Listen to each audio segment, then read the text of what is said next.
Channel की सभी updates पाने के लिए सब्सक्राइब करें और प्रेस करें बेल आइकन।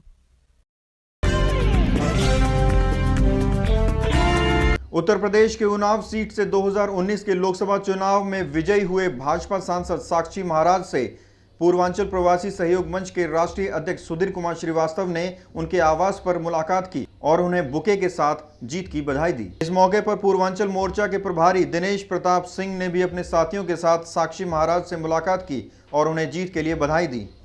उत्तर प्रदेश के उन्नाव से सांसद चुने गए हमारे साथ साक्षी महाराज जी, हमसे बात करेंगे। सर, बहुत बहुत बधाई सबसे पहले तो। धन्यवाद साहब। इतनी बड़ी ऐतिहासिक जीत मिली है। हर बार कहा जाता है कि सांसद प्रधानमंत्री को बनाते हैं, लेकिन इस बार देखा गया प्रधानमंत्री ने सांसद को बनाया है। तो क्या आपको लगता है कि मोदी के नाम पर जीत हुई है ज़्यादातर?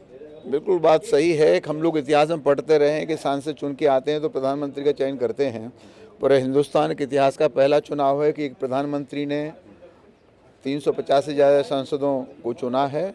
और ये चुनाव मोदी के नाम पर, मोदी का विकास और मोदी का प्रखर राष्ट्रवाद, तो इस चुनाव में केवल मोदी मोदी मोदी। अगर मैं ये कह सकता हूँ कि मैं तो अपने क्षेत्र में साक्षी था, सारी सीटों पर मोदी जी लड़ रहे थे, तो मोदी ही जीत करके आए, इसलिए हम मोदी जी का हृदय से धन्यवाद। इस मौके पर इंडिया टाइम्स से हुई खास बातचीत में साक्षी महाराज ने कहा कि वे मोदी के दिशा निर्देशों पर चलते हुए विकास को प्राथमिकता देंगे।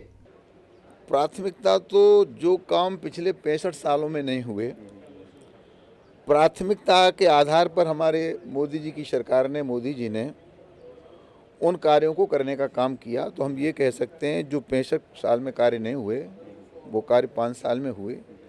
तो इस चुनाव में विकास का जादू से चढ़ करके बोल रहा था, प्रखर राष्ट्रवाद का जादू से चढ़ के बोल रहा था। इस देश में तुष्टीकरण के आधार पर राजनीति होती रहती थी, लोगों को डराया जाता था, तुष्टीकरण की राजनीति होती थी, सरकारें बनती थी, बिगड़ती थी। पर हमारी सरकार, हम न्याय सबको देंगे, तुष्टीकरण किसी को नहीं देंगे। और चूंकि न्याय सभी को देंगे, विकास सभी का करेंगे, इसी के आधार पर मुझे लगता है इस चुनाव में वंशवाद खत्म हुआ। और वहीं बाबा रामदेव के जनसंख्या नियंत्रण कानून संबंधित बयान पर साक्षी महाराज ने कहा कि वे बाबा रामदेव के इस सुझाव का समर्थन करते हैं। भारतीय संसद के पिछली लोकसभा में लगभग 130 सांसदों ने लिखित में राष्ट्रपति से आग्रह किया, उनमें मैं भी एक था, कि सबसे बड़ी समस्या इस देश में जनसंख्या की आने वाली है, तो जनसंख्या पर नियंत्रण किया जाए। उसके लिए क्या हो सकता है, ये तो सरकार बना सकती है, पर मेरा मानना है हम दो, हमारे दो, सबके दो।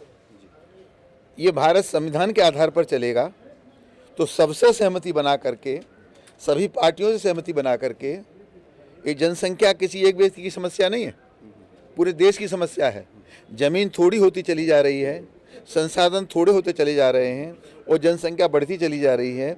इसलिए जनसंख्या पर नियंत्रण करना योगी जी ने चिंता की है, मोदी जी भी अंतर से चिंतित हैं, सारे सांसद चिंतित हैं, परंतु इसमें हम लोग कर कुछ नहीं सकते।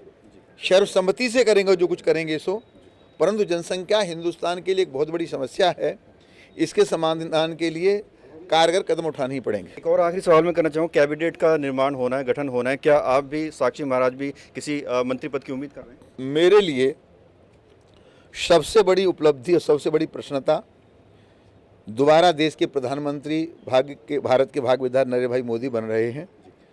वो लंबे समय तक प्रधानमंत्री बने रहें और मैं उनका संतरी बना रहा हूँ, सेवा करता रहूँ। एमपी भी न बनूँ तब भी मैं खुश रहूँगा।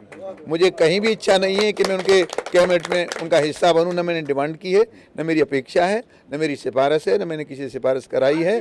लेकिन मोदी जी के साथ मैं पूरी ताकत से खड़ा हूँ, जो आदेश होगा उसका पालन करूँगा। बात करने के लिए बहुत बहुत शुक्रिया। तो ये थे हमारे साथ उत्तर प्रदेश के उन्नाव से सांसद चुने गए साक्षी महाराज जी, जो साफ तौर पर बता रहे हैं कि कैबिनेट का जो गठन किया जाना है उसमें वो कुछ इच्छा नहीं कर रहे हैं। मोदी जो दिशा निर्देश देंगे उसी अकॉर्डिंग काम करेंगे। निखिल के साथ Parveen, India time 24 news. Channel की सभी अपडेट्स पाने के लिए सब्सक्राइब करें और प्रेस करें बेल आइकन।